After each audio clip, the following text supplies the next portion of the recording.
السلام عليكم ورحمة الله وبركاته. ازيكم يا حبايب قلبي، عاملين ايه؟ يا رب دايما تكونوا بخير وفي احسن حال. جاي لكم النهارده بفيديو جديد وجميل جدا. آه نادر قوي اللي بيعمل الجمال ده. هنعمل ايه النهارده؟ هنعمل مع بعض البمبار الضاني.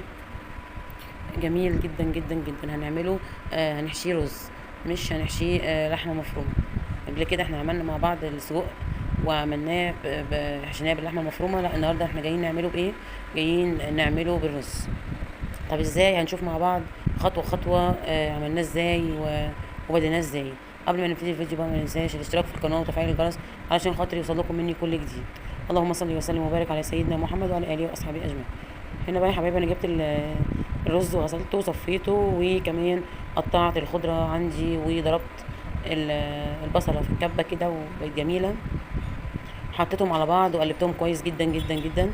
واهو بصوا بقى، انا بوريكم هنا الممبار. بصوا عامل ازاي اهو. بحطه في القمع كده عندي وبرجعه بقى كده لورا، وبحطه في الرز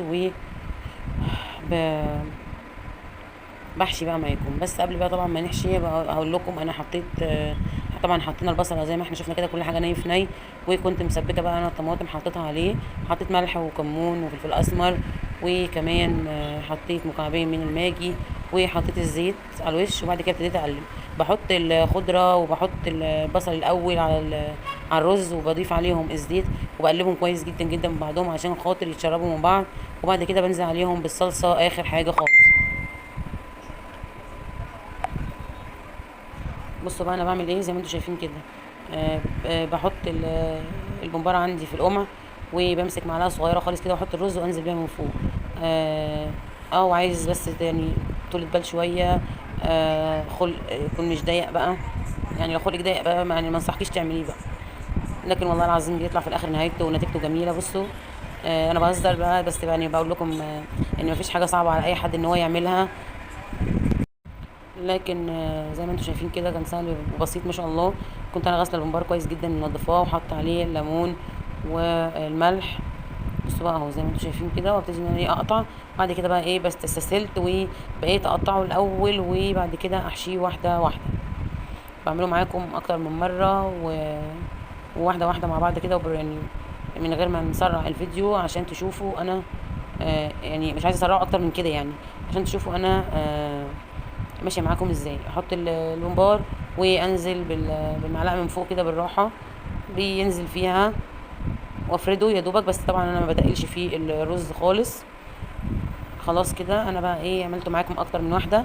ابتديت بقى ان انا قعدت وقلت اخلص بقى كله مره واحده، وحطيت ميه على النار. وهي دي الكميه اللي انا عملتها اهو. بصوا حطيت بقى ميه على النار تغلي وضفت ليها بصلايه كبيره متقطعه مكعبات وطماطميه كبيره، وحطيت البهارات بتاعتي اللي هي عباره عن ايه، فلفل اسمر وملح وكمون و... ومكعب ماجي.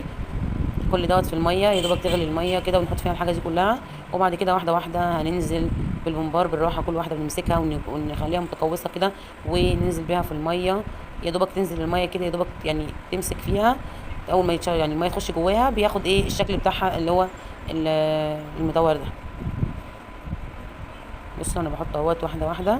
انا عايزه اقول لكم والله العظيم انه كان في منتهى الروعه وفي منتهى الجمال. قد ايه سهل وبسيط، وما يعني ما مش ملوش تعب، يعني مفيش تعب ولا حاجه. بس طبعا الصبر لازم في كل حاجه. الصبر يا جماعه لازم نصبر عشان خاطر الحاجه تطلع معانا حلوه وكويسه جدا جدا. لو وصلتوا لحد هنا في الفيديو ما تنسونيش بقى في الاشتراك في القناه وتفعيل الجرس عشان خاطر يوصل لكم مني كل جديد. بصوا بعد ما سقطته كله بقى سبته كده لحد ما حسيت ان الميه دخلت جواه كله، وبعد كده ابتديت ان انا اقلبه كويس. سبته على النار ما كملش حاجه، غلوه واحده ووطيت عليه خالص عشان خاطر ما يتهريش مني. لازم نخلي بالنا من النقطه دي كويس. وبعد كده نزلته صفيته في المصفى عندي اهو. تقريبا هو ما خدش سوا خالص، يعني ما خدش فتره طويله على النار. كمان في التحمير بتاعه برده مش هياخد وقت. والله يا جماعه طعمه في منتهى الروعه. كله على بعضه كده يعني جميل جميل وعجبني. قررت ان انا بعد كده مش هعمل البومبار تاني العادي، لا هعمل دوت لانه فعلا عجبني كطعم وكل حاجه بصراحه. هبتدي بقى انا كده حطيت الطاسه قدحت. اول ما الزيت سخن معايا نزلت بالمبار عندي زي ما انتم شايفين كده. واستنيت عليه بقى يا دوبك لما خد لون، وهبتدي بقى بالراحه بعد ما الناحيه دي تاخد لون هنلفه على الناحيه التانية وهكذا اهو. بصوا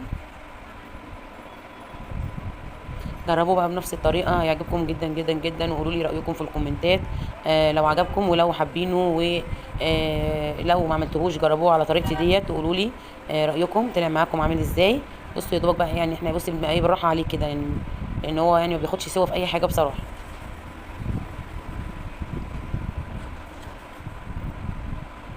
بصوا بقى يعني واضح اهي، هو لونه ابتدى يتغير.